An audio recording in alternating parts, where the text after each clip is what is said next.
Hello, my loves, and welcome back to This is Mariya. Today, we're talking about romantic relationships from a spiritual perspective. This is a fun topic. It is a broad topic. It is a layered topic. There's just no way I'm going to get through everything in this particular episode. So if you are curious about more on the topic of romantic relationships, please drop me a comment on YouTube under this video if you're watching this on YouTube.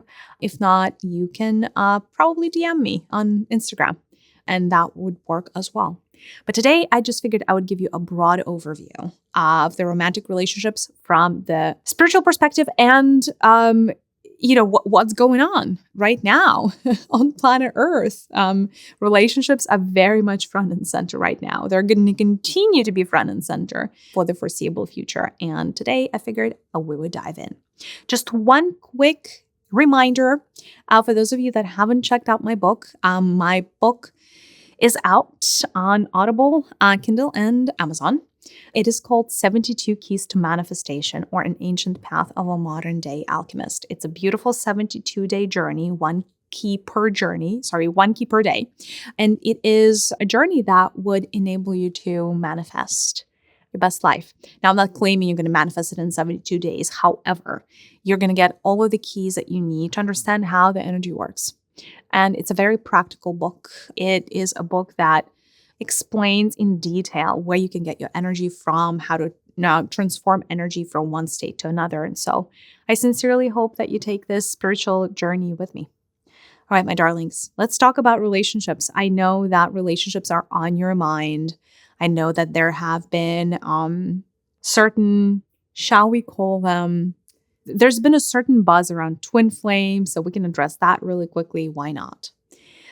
There are different kinds of relationships you could be having. I already mentioned twin flame relationship as one. You could be having a relationship with a soulmate. You can be having a karmic relationship, or you could be having a relationship that, for the sake of this classification, I want to call a soul contract relationship. And I'll explain what that means a little bit later. We can divide all of the relationships you could be having romantically into these four major buckets. There is an off chance that you have a relationship that's neither of the above, because of course you are a being with free will. And sometimes you just meet somebody at the bar or at the library or wherever else. And you're like, okay, well, why not? He or she or they are cute.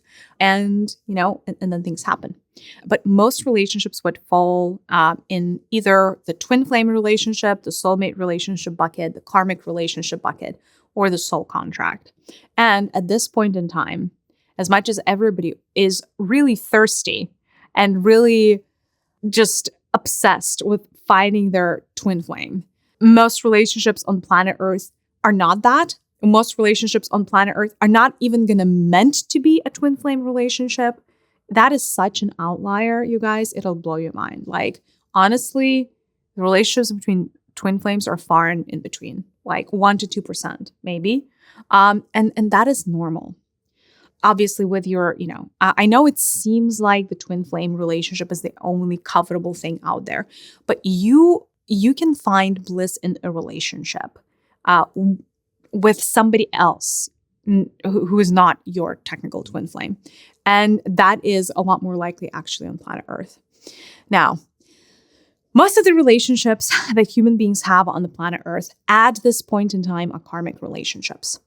This is not always the case. Everything is cyclical, right? Now we're going through a part of the cycle where a lot of the karmic relationships need to play out. A lot of the karmic relationships need to play out because we're closing one cycle and starting another. And you really would want to start from the fresh slate. So all the loose ends need to be tied up so that you can move on to bigger and better things. What do I mean by karmic relationships? Karmic relationships means you have met this person that you're dating in a past life or in many past lives. Now, I'm not talking about like one night stands, and I'm not talking about like just quick flings. I'm talking about serious committed relationships very often, or just like serious relationships. Those types, right, are very often karmic. So there are usually kind of like two major cycles as far as relationships are concerned on planet Earth. At the, one part of the cycle is the making of the karmic bonds, right? And the second part of the cycle is the unwinding of the karmic bonds or karmic knots, if you will, right? So like there's like a first, and it's usually a longer period actually. So like you would take a longer period of time. And during that time, souls they go through a lot of experiences and they're optimizing newness, like new partners, new experiences, new relationships, like new challenges, new everything, right?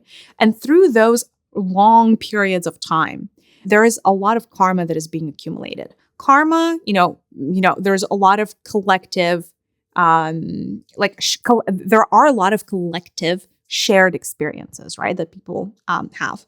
And then there comes a time when you're meant to transcend all that. Those types of cycles are shorter. The time frame to transcend your karmic relationships is usually shorter, but it's more intense, right? Because it's less fresh and it's like opening up the old wounds.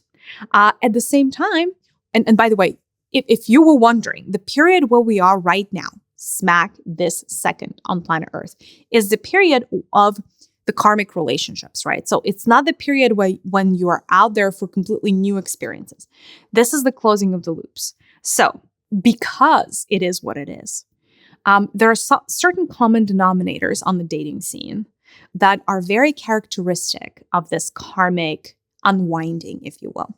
First, it is very possible to find a relationship with a soul that feels like a kindred spirit, feels like you recognize that soul, feels like you've been there before, like you remember them from someplace else, right? So because of that, it's very easy to just meet somebody and there's this click, there's this instant connection, then there's this a remembrance, right? It is because you most likely have met the person before, whether you remember that or you don't, right? So relationships can get off to a quick start if it's a karmic relationship, because again, you've done that before. And so you've already adjusted to somebody's auric field, right? Like when you're starting a new relationship, and I mean you as like your two souls have never come together in a relationship format romantically before. There is always a period of adjustment because in a romantic relationship, especially the one that goes sexual, what happens is the partial merging of the auric fields and partial merging of the energies. And sometimes it could be a full-on merging, right? Where a new entity is created and that entity is the egregore of the couple. Now, that process is lengthy. That is why usually when you've never had a romantic relationship with a soul before, the process of getting to know them takes time. And that's why the coming together is usually a longer process. The courting process is longer. The adjustment process is longer because your body, your etheric, your energy body needs time to readjust and shift itself in accordance with your partner so that, you could be more attuned to one another, right? Now, there is subconscious subliminal communication in couples. Even with, in the dense energies that are on planet Earth, like you're always sharing space with a partner, even if you're 10,000 miles apart, you have a collective space. Again, it's a committed relationship, right? So we're not talking about like, if you have 20 boyfriends, girlfriends, like that would probably not be the case, although we can talk about that as well. But either way, you're always sharing space with a partner. And that type of attunement takes time to create. Now, if you've already done the work in a past life or multiple past lives, that is where you can go from 0 to 100 very, very quickly. That usually is what happens when people get married very quickly after they meet each other. Like, I don't know, for instance, somebody was in a committed relationship for 5 or 6 or 7 or 10 years. They never married that person. All of a sudden, they break up. And they meet a new person, and 6 months in, they're already married. And you're like, what is this? How did this happen? And the reason that this is possible is because it's a karmic relationship. This same thing could also be true for soulmate relationships, and it could also be true for twin flame relationships, right? Because very often with soulmates and twin flames, there is that recognition as well. And we can talk about that as well. But the recognition is going to happen with karmic relationships very often, right? So just because you feel like you know somebody from a past life doesn't mean it was a good life. And doesn't mean you're twin flames. I'm just saying, right? That recognition doesn't mean anything yet.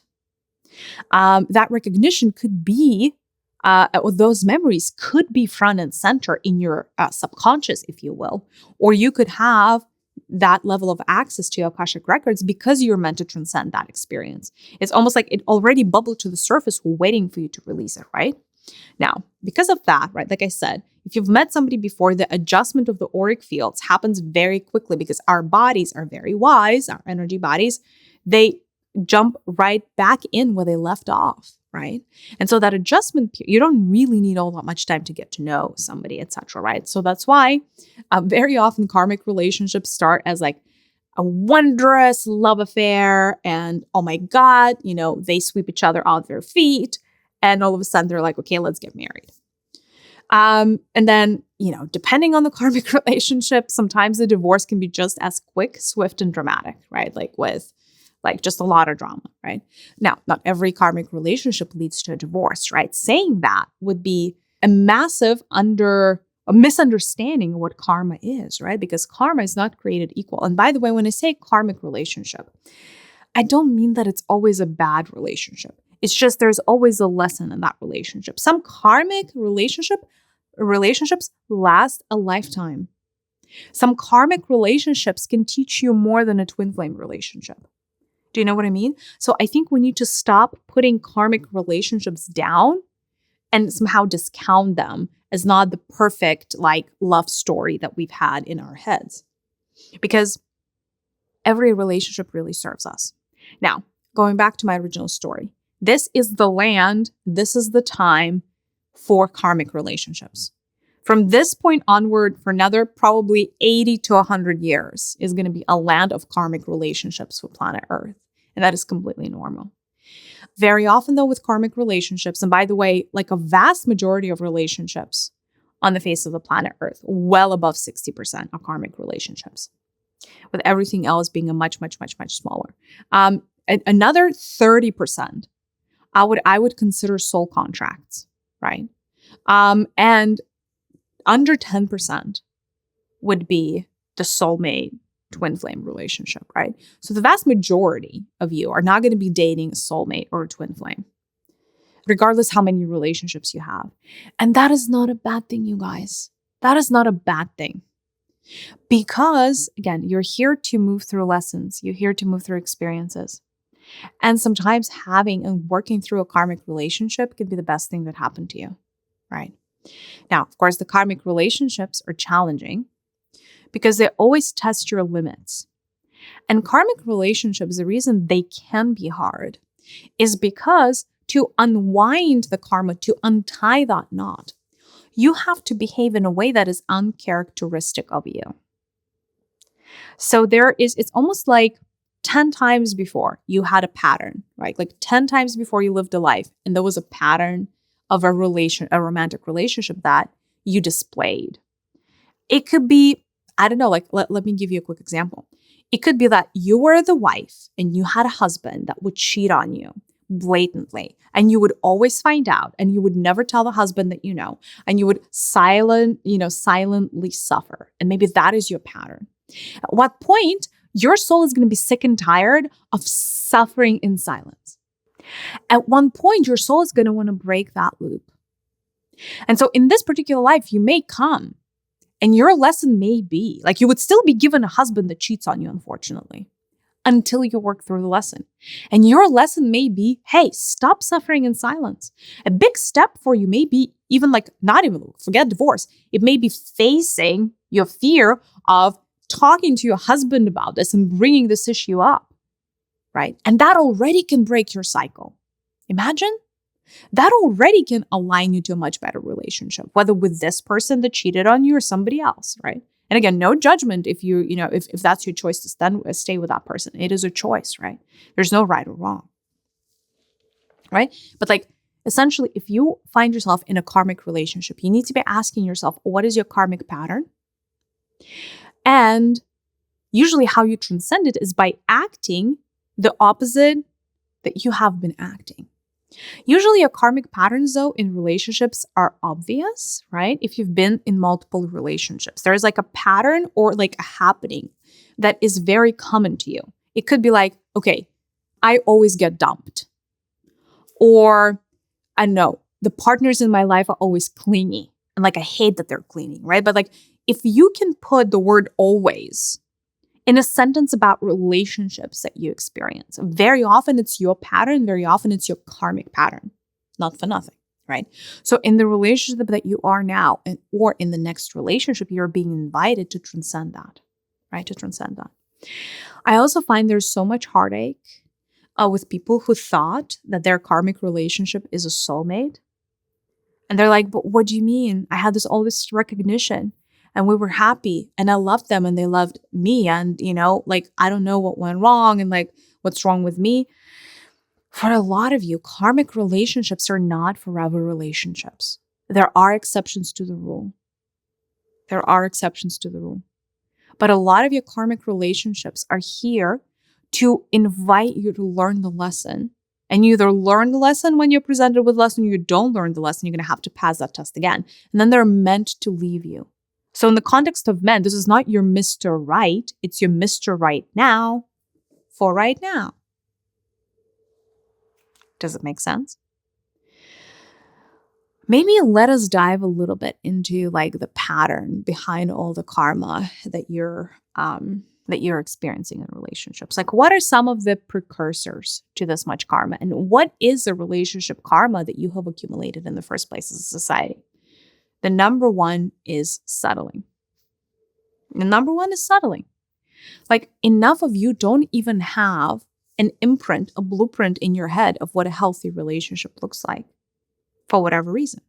Because humanity has developed a muscle of settling.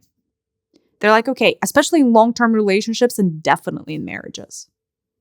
They're like, okay, well, this is good enough. This is good enough. My parents had it worse, or like my friends have it worse, or whatever, right? Like the bar is not all that high. And the ability for people, that innate ability to find someone that's compatible is really, really, really hard. It also doesn't help. And I'm going to say something that's controversial and you can hate me for it. But a lot of the relationships that are created on planet Earth right now are either relationships based on safety. And a lot of that is like, okay, like, I feel better with this person by my side because I know that together we can put the food on the table and, we can have the children and, like I know that my children are not going to go hungry. So it's like, it's the safety net of like, okay, double income is better than a single income or like some version of thereof of where it's like, okay, like, I know they're not amazing, but it's better to have a husband or a wife or a partner than not to, or than to be alone, right? And it's that like safety net of just like, I'll take anything over being alone, right? And because of that, it's like a relationship from the root chakra. And that, hardly ever does that end well, or if it does, it ends in suffering. Meaning like if it lasts, it ends in suffering. The second type of relationships that don't usually work are the ones based on the sacral chakra. Those are relationships that are sexual in nature. If you have a sexual connection to someone, you're gonna, even if you think you're in love with them, you're gonna snap out of it within 3 years. So those relationships are just not sustainable. Human beings, because they're being bombarded with all of those over-sexualized messages from the magazines and the social media and definitely the movies and TV and everywhere else, there has been that sexual programming that like, I'm not even going to go into it. You know this better than I do. There is that stress that is put on the relationships based on the sacral energy that somehow supersedes everything else, right? Because sex is lauded and you're supposed to you're like, okay, well, this is it. Like if we're compatible there, we must be compatible everywhere else. And then 3 years in, you're like, okay, well, I don't truly love this person because we don't have a heart-to-heart connection. I have nothing to talk to this person about because we don't have a throat-to-throat connection. And we're certainly not connected spiritually because that person is not spiritual in the first place. So what the hell, right? Now, of course, it is what it is, right? It's just humanity doesn't have a pattern of healthy relationships in lineages yet. Neither do you have a lot of those relationships kind of like being put in front of you as relationships that should be emulated through, media of all kinds. And because of that, right, like human beings are very bad at understanding that compatibility. Like, are you really compatible on all levels, right? And by the way, compatibility is also dependent on where you vibrate. So for instance, if you vibrate at the heart chakra, and by the way, if you need to understand a little bit more about the topic of, vibration and assemblage point, watch my video about the assemblage point. I talk about that. But if you're vibrating at the heart chakra as a female or a male, doesn't really matter, as anyone, your full compatibility is going to be compatibility on all of the chakras below, like the heart and below, right? So like if your level is vibrating at the third eye level, that means you're a spiritual person, then you have to be compatible with your partner all the way down from the third eye and down to the first chakra, right? So kind of the higher your vibration is, the harder it is to find a compatible partner because you have all these energy centers to consider. Now, of course, human beings don't think about that. That true compatibility is somebody who can meet you at your level across all of your chakras that are important to you and activated in you, across all of your energies. That means, yes, physically, energetically, emotionally, mentally, and spiritually. And I mean, that's for highly evolved people. And if one of them doesn't add up or like doesn't match up, it's already an incompatibility. And because people are really bad at telling who is compatible with them when they first meet them, they send themselves on this merry-go-round and on a wild goose chase, dating people who they are incompatible with, not knowing that they're incompatible with them. And it's a little bit of a trial and error. Like you get more wrong before you get one right. And then sometimes even if you get one right, you cannot fully explain what happened. You're like, ooh, it's an amazing relationship. We love each other. It's like a forever love story. But like if somebody were to ask you why and how you found it, you're going to be like, don't know. I got lucky. But really, truly, if we were to dissect the couples that are the happiest, you see the compatibility all across all of the chakras. And by the way, they have connections in their higher centers, not just their lower centers. Couples that just have connection through their lower centers, through their red, through their yellow, or through their orange, tend to be less happy. There's a lot less love in that relationship, right?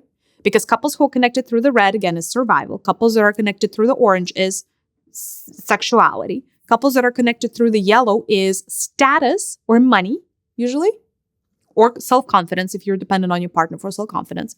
Partners that are connected through the heart are lovers. Like it's like lovers as in love. You have unconditional love for one another. Throat is communication, expression, and intellect. Third eye is spirituality. And if you're connected through the crown, you're part of the same soul family. So congratulations to you. The more of these connections you have with a partner, the better it is because the deeper your relationship is. That's how we got here in the first place, is because you have to go through all of these trials and errors to understand how compatible you are. But at the same time, you can do a diagnostic and you can understand, really, is the person at your level? Like, are they vibrating at your level or not? I'm trying to figure out how to give you a diagnostic that you guys can quickly do. Because people also change, and that's the other part, right? Like, and that's what's so challenging. That's partially what got us here in the first place, right? Is because the best people, whether those are karmic relationships, soulmates, or twin flames, they activate each other. And when you activate each other, you don't do it all in one fell swoop. It's like the merging of your two trees, right? Your two, energy trees, if you will, is very unique. And you never know which aspect is going to activate which aspect, right? But you can definitely check for compatibility with a pendulum. Like at least on the scale from 0 to 100, how compatible am I with this person? But also, are our future directions compatible? 5 years, 10 years, 12 years, 20 years down the road, right? However many, right? And you can see through the pendulum how compatible you're going to be 10 years from now, 20 years from now, 50 years from now. Again, scale 0 to 100. That could be like a very, very quick diagnostic. The first diagnostic that I was going to suggest is you look at the assemblage point for you and your partner, which you can also, by the way, check with the pendulum. And then you look at how that assemblage point, by the way, is the viewpoint. The assemblage point is your point of view, and it's usually fixed to one of the chakras, right? So people who vibrate from the same level, or at least within one, like for instance, if you're vibrating at the heart and the person is vibrating one chakra up or one chakra down, it's a compatibility. It's compatible. But if you're 2 levels apart or 3 or 4 or 5, that's a problem. Because that is where you're like, okay, well, I don't know, there's no middle ground, right? There's no connective tissue, right? So you would see where you vibrate versus the person that you like or are in love with or whatever. And then you can consult your pendulum and see, okay, where is that assemblage point going to be 10, 15, 20, 30 years down the road? Because your assemblage point is a very good predictor of where your consciousness level is and what is important to you, which means your values. And people with similar values stick together. That's another precursor to a happy relationship, similar values, right? Do we value making money together? Do we value amazing vacations together? Do we value hosting parties together? Do we value being in nature together? Do we value meditating together or praying or whatever our form of spiritual worship or like spirituality is, right? Like depending on our values or our assemblage point, our values and how we like to spend our time is going to be determined, right? So going back to compatibility, one of the ways to not get into karmic relationships over and over and over again is to find a person that's compatible to you through the assemblage point and, date the people that are compatible to you. Easier said than done. We're now still in the era of karmic relationships. So clearing relationship karma is smack on the agenda. And there could probably be a whole episode about how to heal relationship karma. So if you want that, please drop that, just send me a request and I'll consider making one. For now, I just wanted to take a step back because this is a general overview episode. And another thing that I wanted to share with you is the 4th kind of relationship that I mentioned, which is a soul contract. I've already spoken about soul contracts. This is a very particular aspect of a relationship, right? So we're kind of maybe somewhat coming back to that topic, but not really. What are relationships that are not considered karmic, but are considered soul contract relationships in this context? If your soul is seeking a new energy or a new experience, despite the fact that this is an era of karmic relationships, you would have a contract. Very often it's a temporary contract between 1 and, 10 years tops. And based on that contract, an energy exchange is in order, right? So say you're going into an incarnation and you know that the stream of energy that you're bringing with you is lacking a particular flavor or a particular color or a particular hue, particular aspect. You may choose a soul contract partner to come as a romantic partner into your life. And the sole reason that you want that is so that an energy exchange can take place. I'll give you a quick example. Say you want to experience unconditional love, but in your past lives, you did not experience unconditional love for whatever reason. Let's just say it wasn't your experience. You may create a sacred contract with a soul that has so much unconditional love that they would love to share it with you, right? And so a contract is drafted, and usually it's an energy exchange contract where you're saying, okay, I want you to give me a little bit of that unconditional love. And this other person also has an ask from you. For instance, I want to learn confidence from you, right?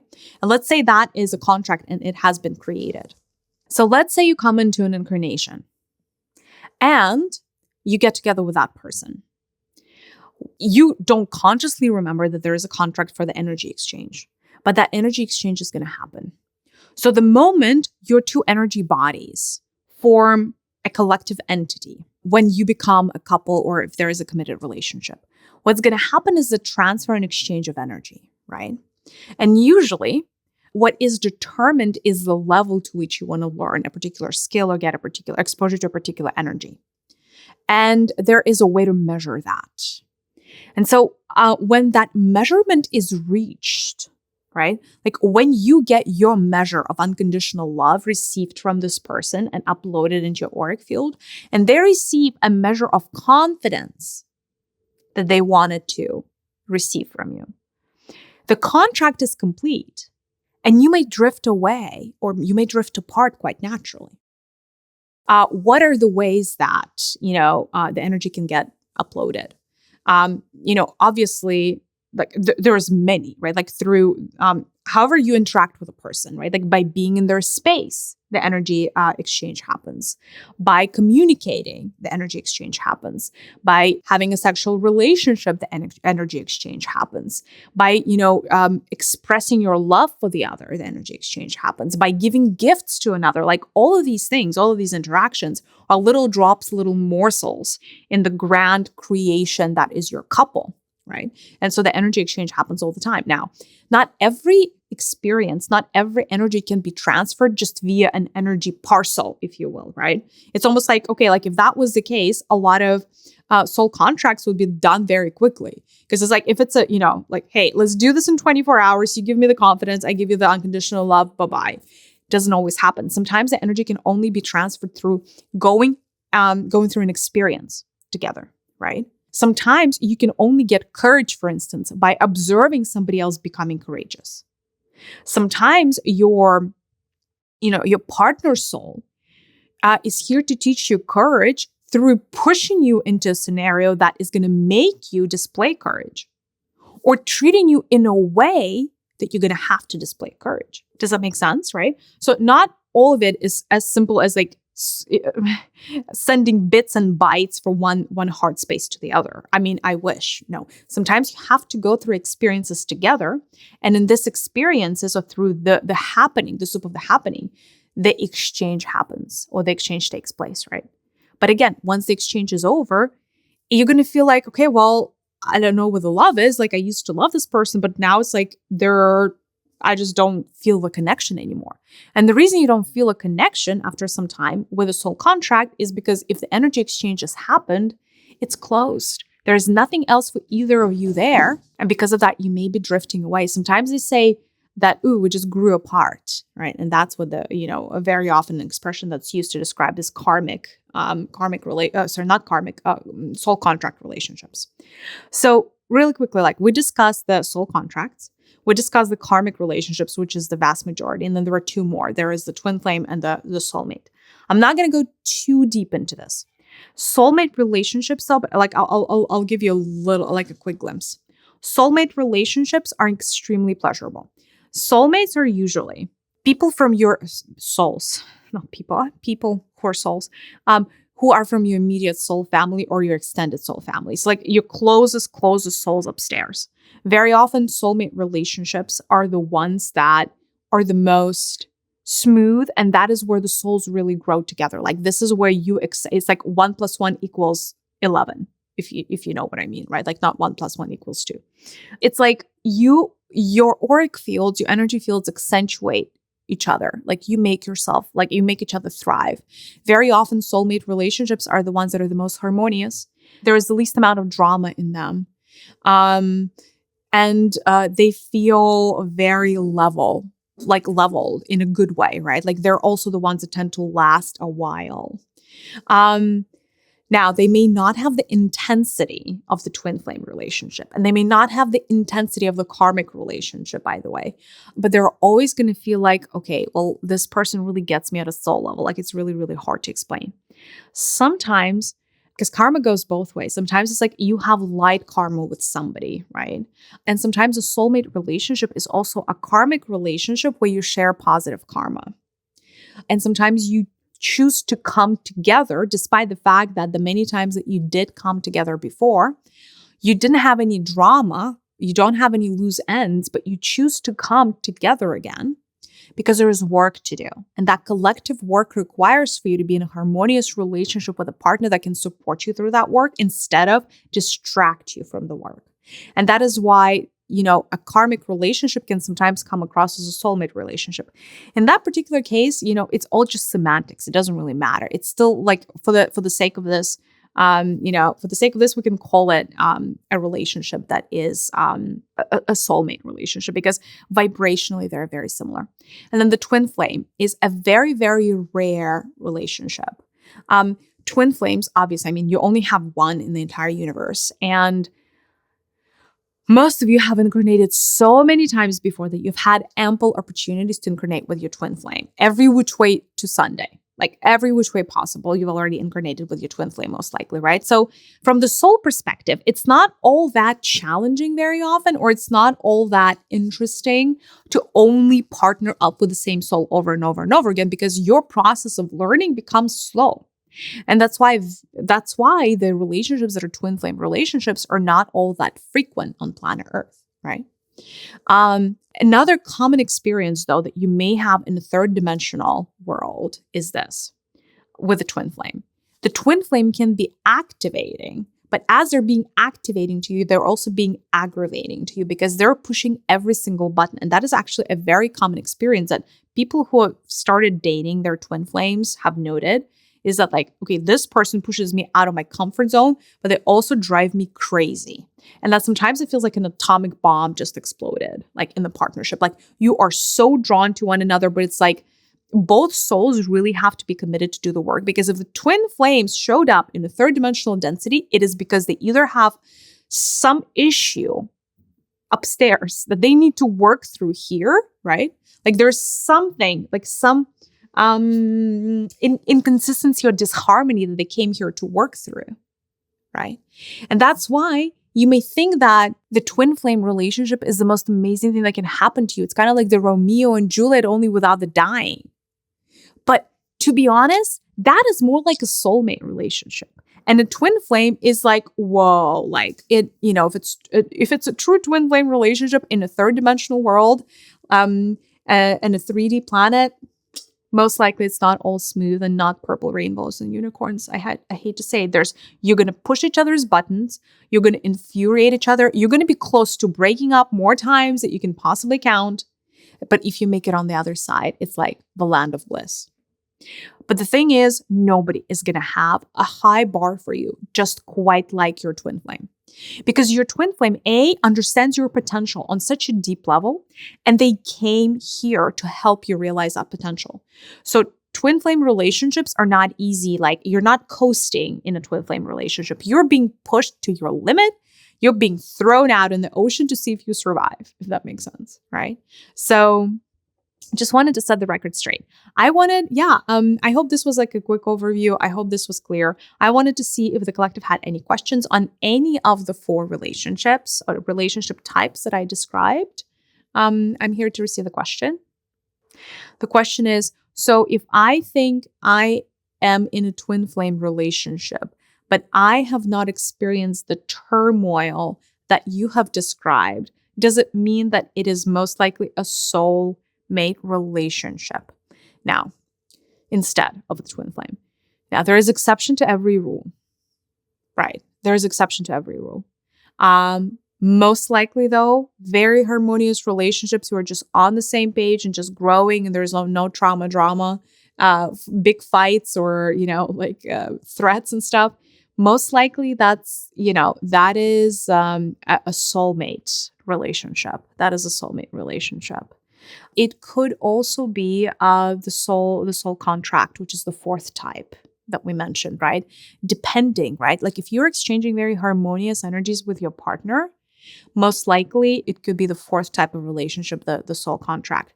However, what you're not going to see and find with a soul contract, as opposed to the soulmate, is that recognition and the memories of shared lifetimes together, or just a very, very quick, like just instant getting along with somebody. Because if that is the case, then you've met them before, or your soul just knows them. So it's most likely a soul contract. A soulmate. That being said, there are a few twin flame relationships on the face of this planet that are not drama filled.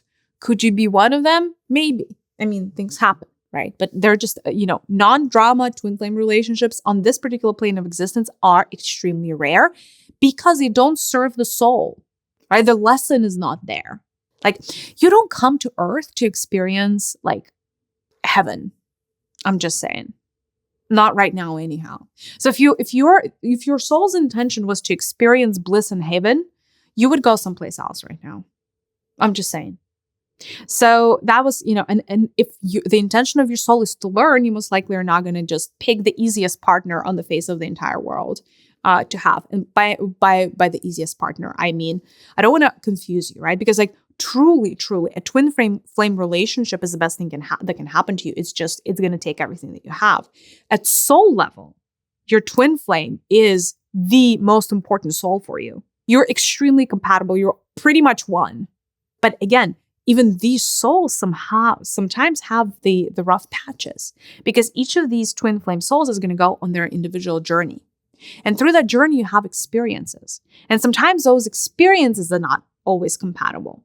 So it's not that you are not compatible, but your experiences may be a little bit disharmonious. And sometimes you want to come here and address that, right? I hope that makes sense. All right, I'm here to receive another question from the collective on the relationships.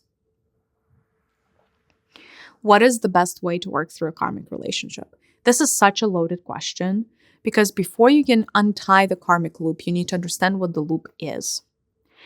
And I will tell you just some of the very, very, why don't I, and I think that will be like a very, very nice closure to this episode. I'll just tell you what are some of the very common issues that souls have come here to resolve and how to resolve them. In no particular order. Power struggle in a couple. Usually when one is imposing their will on the other, and the other partner is very silent in the relationship, or very suppressed in the relationship, or unheard in the relationship, or they're submissive in a way that is detrimental to their life, to their self-concept, to their health. And it can happen with either gender. With either gender, doesn't really matter. Any type of coupling. Because we are calling in a fifth dimensional frequency, the number one thing that we're calling in at the collective level is a world of harmony. So all the disharmony needs to stay here in this reality. So anytime somebody is having too much of an upper hand in the relationship, being too controlling, maybe abusive, the lesson is always for the other party to rise up and assert their thoughts, feelings, their rights, take their power back. That is an important karmic lesson. So you didn't, most likely, if you find yourself in a relationship that is disharmonious like this, your lesson is not to suffer for as long as you can suffer and keep putting yourself second or last for as long as you can, and keep closing your mouth and keeping your thoughts to yourself, and God forbid you share with your partner how you truly feel. Your lesson is to step up into your integrity, into your own sovereignty, into who you are, speak up for yourself, and finally recognize that you have value. So a lot of the karmic relationships are about one person saying, enough is enough. I've had enough of this pattern. I've had enough of how you talk to me. I've had enough of how you treat me. I've had enough of how I feel because of all of this. I've had enough. So that is one big karmic relationship. The second, which is not necessarily romantic, but it's related to family. And that is always putting yourself last. This whole sacrificial, I don't even know, archetype, what it is, right? Very common in mothers, by the way, where they're like, okay, they cannot really count on their partner to step up to the occasion and parent their child together. And so the mother ends up working at, having a job, but also looking after the kids, but also doing all these extracurriculars and all of that. And then the mother she's so drained at some point. And I'm not saying every mother is, but there is a subsegment of women that become really drained by this. It's because they put themselves last. And the partner is allowing or enabling that behavior. And now is the time to come and say, no, actually. As a spouse, as a partner, you have to pull your weight. So it is a big lesson in boundaries, you guys. Boundaries are really critical. A very, very important karmic loop for relationships, romantic relationships, is boundaries. Know yours and know your partner's boundaries. Having conversation around boundaries. What is okay and what is not okay? What are the expectations? What does healthy look like within your particular relationship? Because there is no right or wrong answer for the entire humanity. Every couple, every relationship is very different, right? So that is another aspect. Boundaries, really, really, really strong. Third is, it's really hard to draw that, but like it's relationships that are not based on the heart. Meaning relationships are like in the ideal world, right? That would be heart-to-heart relationships. Meaning even if you're operating in the higher spheres, you would have a heart-to-heart connection with your partner. So anytime there is no heart-to-heart connection, when there is no heart-to-heart communication, it is a relationship of settling, right? And that's another karmic loop. Settling for what you have instead of what you want. Settling for a suboptimal partnership because you have children together. Settling for a suboptimal partnership because of the money situation. Settling for a suboptimal partnership because it's safe. Or because whatever. Because your neighbors are going to think you are happily married and not divorced, and that somehow makes you successful. So there is a lot of that, and by the way, there is a lot of suffering and silence. And I know that it's a little bit similar to that first one that I described, but the suffering and silence can happen in many different ways. So the suffering and silence is a big, big, big karmic loop on both ways, like on both sides. It's not just like one partner, one gender is suffering. Or and we can look like broader at relationships. It doesn't have to be, obviously the relationships are no longer only between a man and a woman. Like the world's your oyster, right? All the non-binary relationships have the same, a lot of them have the same exact patterns. It doesn't really matter, right? The collective karma of humanity is going to play out in your life whether you'd like it or not. And so suffering in silence and inauthenticity in relationships is really big. Not admitting to what it is that you want, to yourself and your partner. Hiding parts of yourself, complying, wearing masks, all of these inauthentic relationships. And because of that, broken communication. Communication in couples is broken. You don't always feel safe to tell your partner your deepest secrets. You don't always feel heard by your partner or understood or even listened to. It's almost like your partner tunes out. So restoring that communication that is heart to heart, ear to ear is very, very important. So that could be a karmic loop. There's a whole other karmic loop is like living for the kids or trying to make it work for the kids. There were a lot of sacrifices made by humanity for the children. And I'm not saying, nothing that I'm going to say here is to diminish the value of a happy family. Because yes, children deserve the parents that are in love. And children deserve to have two parents and not one, not a single parent, right? They deserve to have a full household, if you will. They deserve it. They deserve it. However, if their parents are unhappy, children get impacted either way. And dysfunctional households can look many different ways.